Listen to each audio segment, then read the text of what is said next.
welcome back everybody. We're going to do a tomato review on this tomato right here. I'm going to back you out a little bit.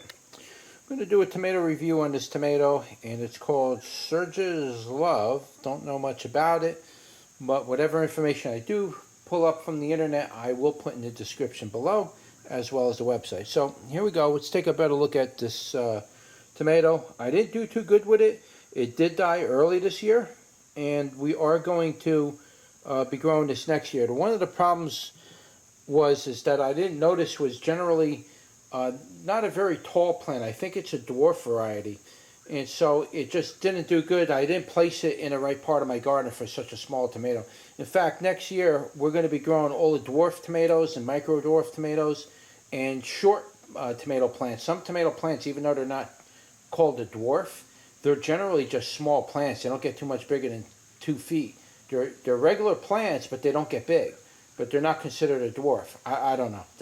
There's some varieties like that. So all of those types of varieties, now that I know what they are and how they grow and everything, they'll be grown separately from the other tomatoes in my garden, which are monsters, to be honest with you. But anyway, this is it. And we're not going to weigh it because you could basically see it's about the size of a currant tomato or a very small cherry tomato. So it's going to weigh very little. I'm not sure if they get any bigger than this. Again, I don't have any tomatoes left on there for me. The plant's basically dead, so I don't know. And plus, when I did plant the seeds to this, I planted, I don't know, maybe 4 or 5 seeds from the seed package that I got it from. And there were a couple plants that were not this variety that came up with it, and they ended up dominating that spot. And these died, but the one that wasn't this variety lived and is putting out fruit, but it's not this one. So we will definitely concentrate on growing this next year. So anyway, let's cut it in half and do a bricks on it, see what the brick says. Cut this one, I guess. I'll show you the inside too. Oh, this one's not ripe at all. That ain't good. That's what the inside looks like anyway. Alright, so it's just a basic bichamber. I don't even know if I want to eat that. That's not even ripe. We'll cut this one. I know this one's ripe. It's been around a while. There we go. Yeah, it's nice and juicy.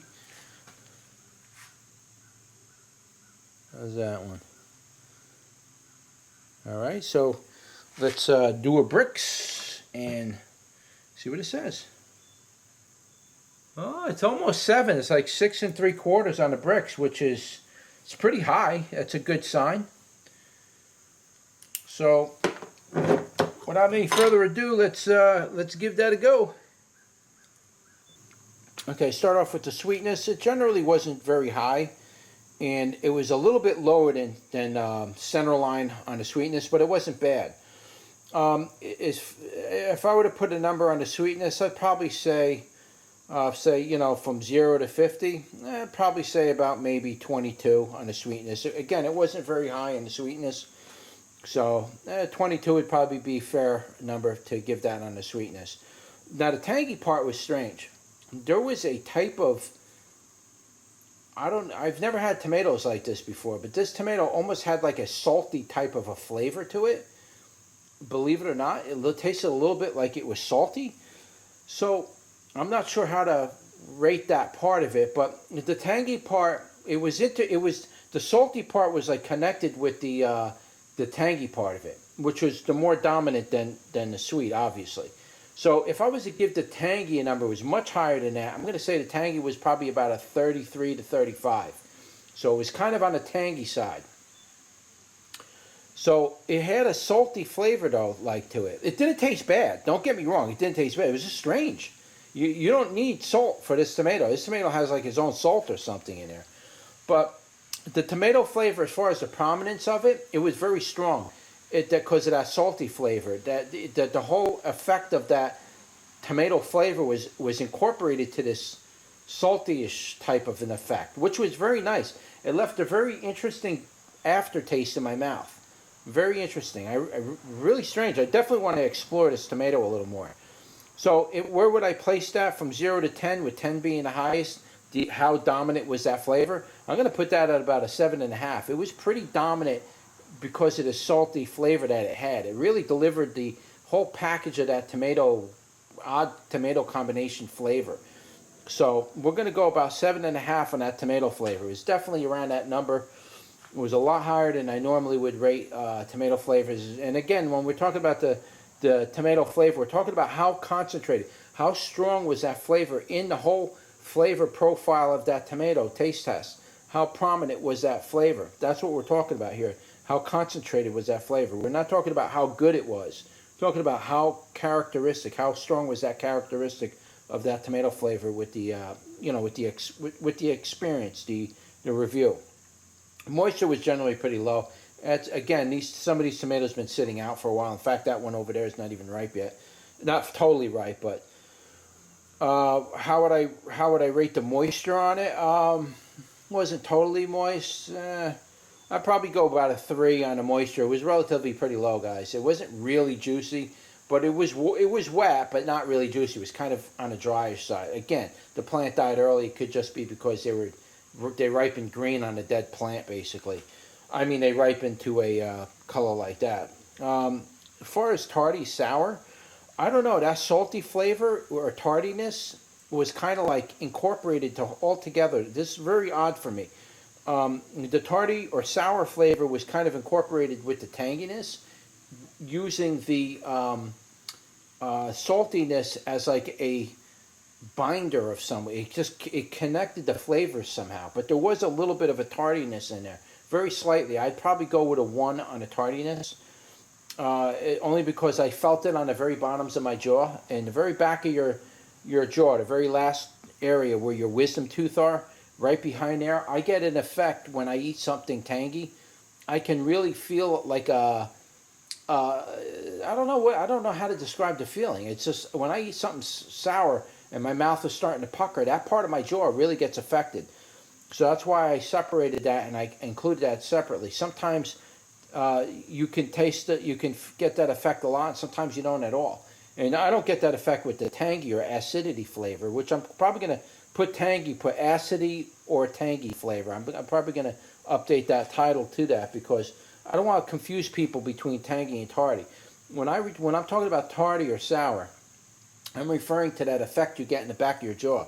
I get that once in a while with tomatoes. Not strong, but a little bit. I can pick it up because I do so many tomatoes. I eat so many tomato varieties. I've trained myself to be able to look for that effect. I pay attention very deeply to these very slight nuances.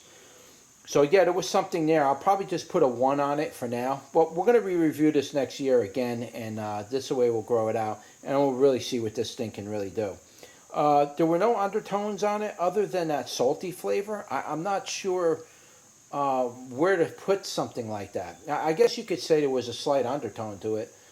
The flavor had like a richness to it. It was like a richy, salty flavor. I can't even describe that. There was something there. Maybe I'll consider it as part of that. Probably put that salt flavor under the undertones and say consider that probably about a 2.5, something like that, for the undertone or salt, whatever you want to call it.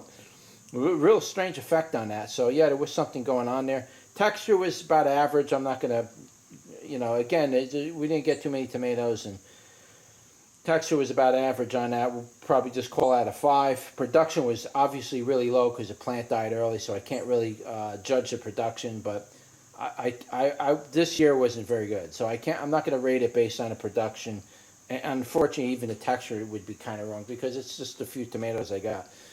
So how would I rate it overall? I'm going to rate this actually from number 1 being the highest and number 10 being the lowest. I probably would rate this thing at least a 4 for this year, and I'll probably bring that number up next year once I grow it out more and I get more tomatoes. That salty flavor and the odd flavor of that tomato flavor itself, it did have an odd kind of a flavor. I don't know what to call that, tomato flavor or undertones. It was a very strange effect. We'll have to grow this out next year to really give you a true reading of that rating. It'd be unfair if I say, oh, it's a number 8, or it's a number 4. I don't know how to rate it yet. So when I grow it next year, we get a bunch more tomatoes. We'll really start to explore this flavor. I can tell you right now, the flavor that I did pick up from this is very, very strange. They're very, very oddball, and it's unusual. It's not going to be like any of the other tomatoes that I'm growing. This thing was in a world of its own when it came to the taste of it. So where would I rate it? For now, I'm just going to rate it 4. And I think I'm going to bring that number up next year because it's such a unique flavor. We'll definitely explore that a little better. But really, that's it, guys. That's my tomato review for the Sirja's Love tomato. I will leave all the information in the description below, and I'll leave it on my website, and I will also leave a link that'll bring you to this page. You'll be able to read about everything in the description below about what this is. And if you want looking for updates, go visit the website because I usually do my updates there, and I don't always update the videos. So if you're somebody watching this video like a year from now or 2 years from now or something, go to the website and read the description there because I may have not have updated this description. All right, so that's it. Don't forget to like, share, and subscribe, and I'll see you on the next one. Take care.